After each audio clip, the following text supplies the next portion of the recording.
Sabato 4 luglio, Santa Elisabetta. È il 186esimo giorno dall'inizio dell'anno, ne mancano 180 al termine. Il sole sorge alle 5:28, tramonta alle 21:02.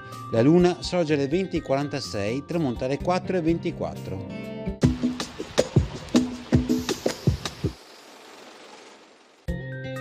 Parecchi cavalieri, dopo essersi intrattenuti fra balli e musiche nel palazzo Foscari a Saint-Siméon, accompagnano le dame sopra battelli e burci ad assistere a una regata di barche tra donne. Quindi in mezzo alla strada viene servita una colazione alla quale viene invitato anche il duca di Urbino.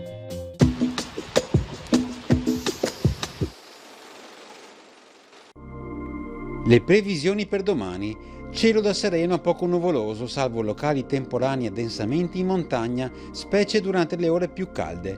Precipitazioni generalmente assenti. Temperature, le minime subiranno contenute variazioni di carattere locale, le massime aumenteranno, in particolare sulle zone più interne.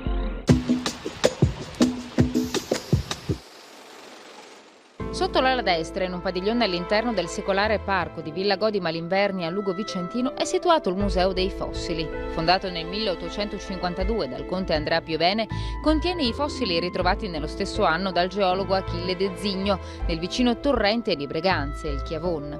Nel museo sono presenti 352 fossili di flora, in particolare da ricordare l'imponente palma fossile ritrovata nel 1863, alta quasi 10 metri, completa di radici, busto e foglie, la cui estrazione richiese 4 anni di lavoro.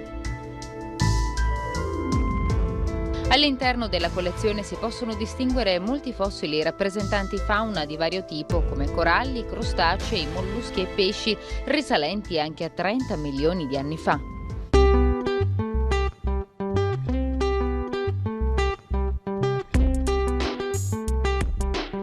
È proprio nel verde di Lugo, nella fascia attorno ai 500 metri di quota, che incontriamo i secolari baronari.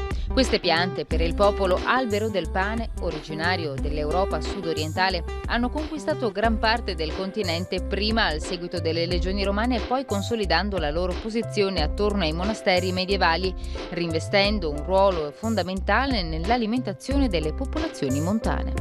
Il frutto può essere consumato fresco, bollito o arrostito, ma anche secco per minestre e ripieni, quanto per la farina, per pane, polenta e pasta.